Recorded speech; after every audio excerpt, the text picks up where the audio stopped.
That's a beautiful piece. You're not walking close with God if you're not forgiving. And that just means we not gonna work. It ain't gonna work. I'm a 40-year-old single man living in Dallas, Texas, with no kids, no pets. It's me. I just want to talk to you about my experiences at 40 when it comes to relationships and dating and love and breakups and heartbreak and all that type of stuff. If you've seen some of my content, you may see a little bit of it built around that conversation because it's a part of my life is dating and experiences on that level. I'm gonna talk freely, just talk openly. I'm not trying to make this perfect or be politically correct. I just want to speak to you raw. I'm from Indiana and I've been living in Dallas for about 4 years now. Played ball overseas for 6 years, basketball to be exact. Played in places like France, Germany, Belgium, Serbia, Hungary, in North Africa a little bit as well. Anyway, fast forward to all that. Dating, let's just get into that part. Dating. Ooh. All right, where do I start? It's vicious, but I'll say there are a ton of incredible, a ton is aggressive, but there are a lot of amazing women who are out here navigating.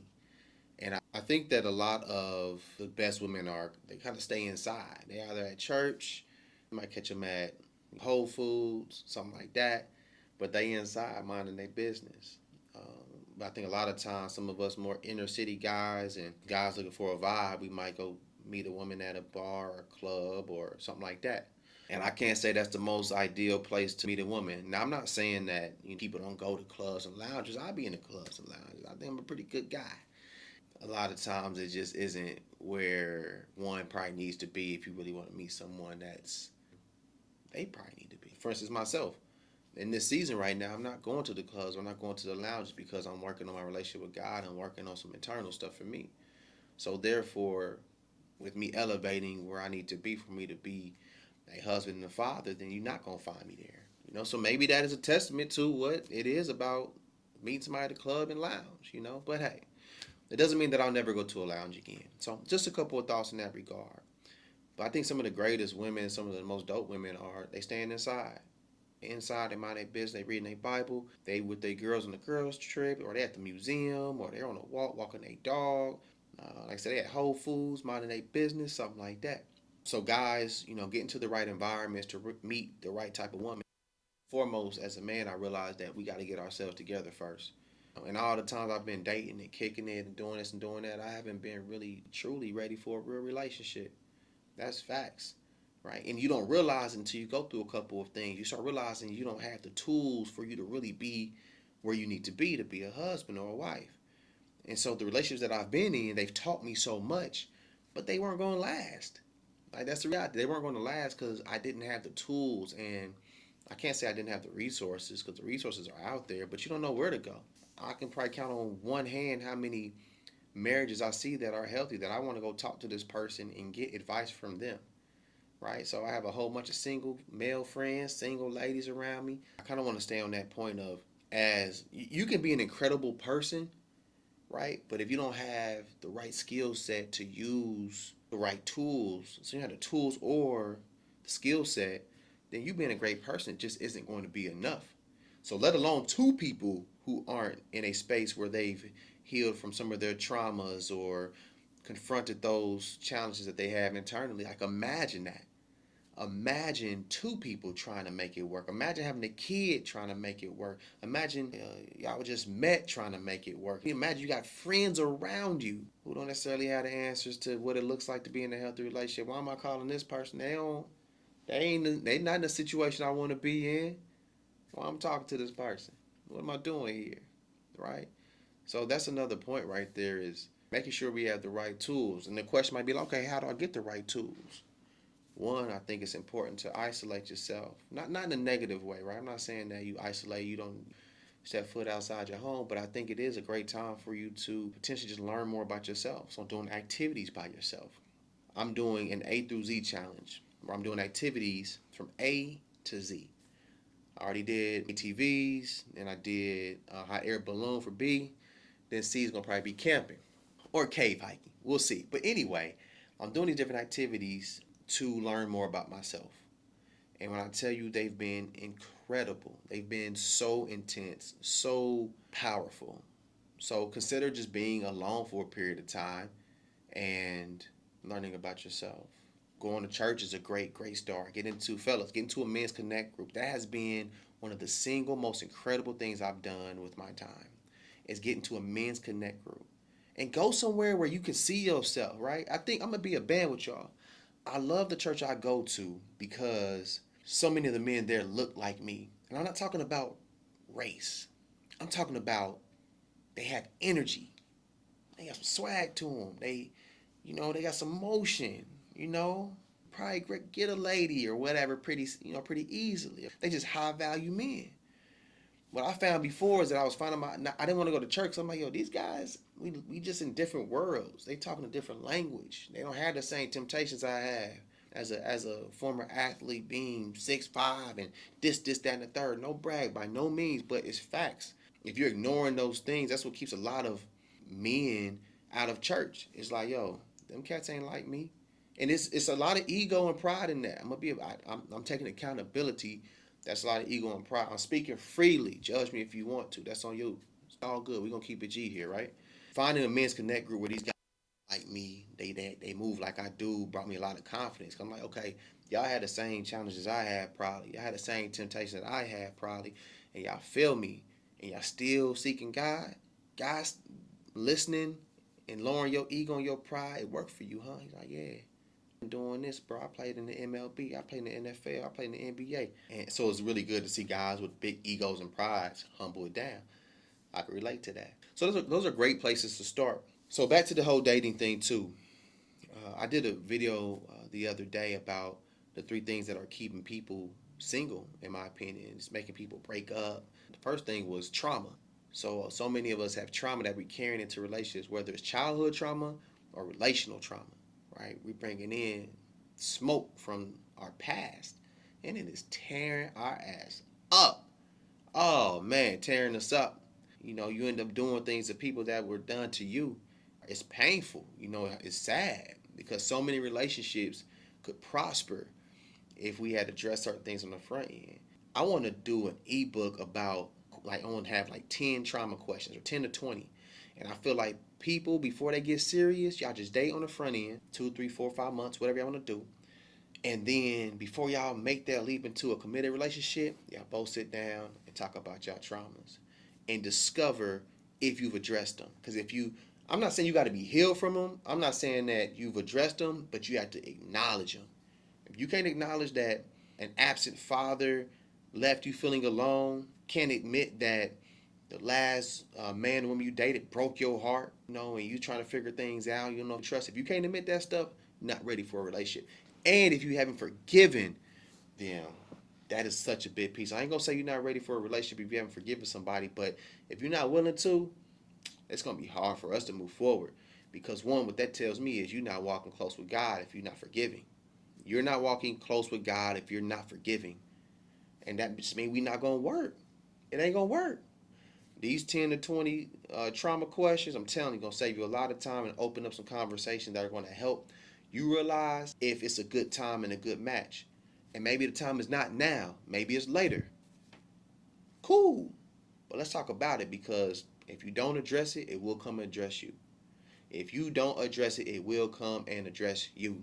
And it's gonna sting bad. Real bad. Yeah, so anyway, back to the dating. All right, this is all dating stuff that I'm just spilling it out. All right, I'm yapping at y'all right now. So trauma, then entitlement, right? We're coming to relationships or what I deserve, what I'm entitled to, and I'm this and I'm that, and you should treat me this way and that way. This is mess all built around some stupid social media stuff that people are seeing. People don't know what love is anymore, right? True love is conversation. True love is both parties showing up. So people aren't reciprocating. People act like you got to perform for them and audition for them. No, listen, that ain't what it's about. Get rooted in God and bring your best self to serve that other person. That's reciprocation. That's love. That's balance. Not this, oh, you should be taking care of me and you should be doing this, you should be doing that. Ain't right. That ain't it. Put your best self forward, and if y'all both do that, y'all gonna be beautiful. Y'all gonna be amazing. Lastly, not having a foundation of God is another piece of the puzzle that's really tearing people up. I kind of already talked about that. If you're not walking close to God, it's going to be really difficult in this Western world to have a healthy relationship. That's across the globe. But I'm saying Western world specifically just because we're built as a country mainly on Christian principles, right? And so it's very, very dear to a lot of people's moral compass is the Christianity. And I believe that walking close to God is going to help you have a healthier relationship. It ain't going to be perfect, but it'll be worth it, you know. Dating at 40, what's going on? Let me tell you some more things. Stop wasting people's time. Hey, I'm guilty, guilty, guilty. I've wasted people's time. I didn't know any better, or I didn't want to let somebody go, and I was being selfish. Another thing, ooh, this the one. Listen, if you've ever been a victim of a narcissist and you still going through it or you in it, yo, I pray for you. I'm dead, dead, dead serious. I pray for you. Narcissism is a real mental disease, and it drives people off the edge. I've been there as a victim. I've been the villain at times in my life. I'm not sure if I've been a narcissist, but I've done narcissistic things, which I'm sure we all have. But I take my accountability. Not until I got a dose of my own medicine did I realize how much pain I've caused people. Because once you get out of it, as the victim, you don't know which way is up. You barely know your own name. You don't know if anyone in this world loves you. You don't know if you're worthy of love, and that hurts, right? That person has belittled you so much through different tactics and manipulations and triggers and reverse psychology and projections. Oh, whoo, different, different, for real. So after being a victim of that experience, taught me so much, and I'll tell you, like, the beautiful thing about navigating with a narcissist is you make it out alive, and I literally mean that. You make it out alive where you haven't just lost your entire mind and end up in a freaking nut house. God gonna come holler at you. Woo! That's the beautiful piece. I almost feel like it's necessary almost if you're living a life of weird patterns and trauma, bonds and all that, yo, God gonna come get you. Cause guess what? Narcissists are like bloodhounds in finding good people. The same way a bloodhound can track somebody from their smell, a narcissist has a trail of incredible people that they tore up. If you want to find a good person, be like, look at who a narcissist dated. Hey, because an empath and a narcissist, foot in the sock, hand in the glove, egg in the carton. Boom. So I pray for you if you're a narcissist yourself, because I'm sure somebody's watching this who's being a narcissist. And if you don't know what that is, go look it up and get your act right. Because when you meet your match, it's gonna hurt 10 times more. So get it together, and that's coming from experience on both ends. Okay, dating at 40. What I'm noticing is a big difference between women in their low 30s and then like that mid 30 range. So like women 29 to like 32, 33, their whole thought process is different. They think differently about this. Like a lot of them are in there, what you won't do, the next man will phase. It is what that is, whatever. But it's like this different era. They out here trying to get it. They out here kind of like on some savage stuff. They almost take pride in breaking hearts. They take pride in dogging men like myself who are now ready, right? So I'm now ready to settle down and be locked in, and so it's almost like we kind of like easy prey. I think for a lot of the younger ladies, and this ain't all 30s, low 30s. I ain't saying all y'all, but that's just kind of like a common theme I'm seeing. I see that age between like 34, like 36, 37. For what I've seen and what I've dated is pretty solid, pretty mature.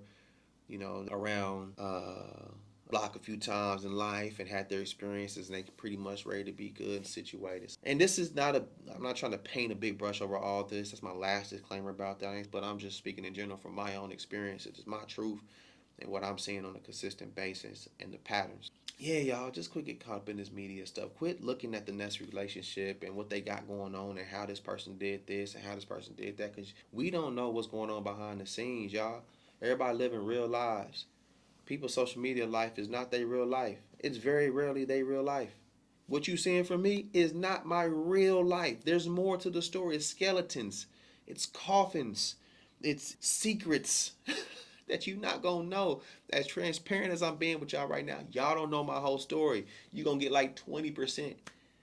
We have to take our eyes off of it. That's the thing. Like we have to take our eyes off of even looking at that stuff, because somewhere in our body, down to the cells, it's downloading the information and emitting it into your behaviors and actions. We have to turn our eyes to something better. Quit looking at other relationships, talking about relationship goals. Quit listening to this BS music that's tearing our ears up. And then the TV shows too. All this mess, Housewives of this and all that crazy stuff, y'all. Stuff's not real. It's here to destroy us. Let me see if I can leave y'all with one last point. I'm gonna leave you with the Tale of Two Phones story. This is a real life story, and I found the message in it. This orange phone, well, the camera is cracked on it. Okay, just the lens on it. It still gets most shots and everything, but sometimes when I go to 0.5, I guess that's when that camera kicks in for the aspect ratio or something, and I get a glare sometimes from the sun. So I did an insurance claim, and they sent me this gray phone. This new phone, the camera looks perfectly fine. The phone is amazing, but I cannot get on the internet for anything. The guts of this phone are jacked up. I don't know if it's refurbished or what, but you know what? This thing was damaged before it got to me, and I didn't know it. And I was trying to use it. I was trying to make it work like my old phone. And I know this phone, this orange one, I know it so well, but this gray one came and it looked new and shiny, and I tried to turn it on and make it work. I hope you are feeling what I'm saying right now. The internal pieces of this phone were not working well. It looked so good, but I could not get on the internet. I could not connect to the higher power because it was damaged. It has trauma, and someone tore it up before it got to me. Oh, I had chills. I'm so glad I ain't turned in my own phone too soon. Give me that old phone back. Well, they're gonna really send me a brand new one. But who knows? I ain't fooled by the glimmer and the shiny corner and all that. I ain't even fooled by it no more. Shoot, I don't care. Give me this one with the cracked glass on it for real. Take this joint back. I'm cool.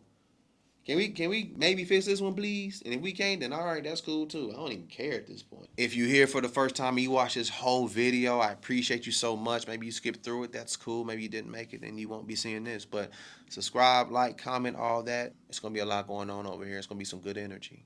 All right, I want to make this one of the best channels you've ever visited, because it's gonna be real, raw, adventurous, funny, loving, sad sometimes. But you're gonna get an authentic version of me. And I hope that you bring your authentic self, ask questions, dialogue with me. I love good conversation. So I love y'all. Be safe. God bless you. Peace.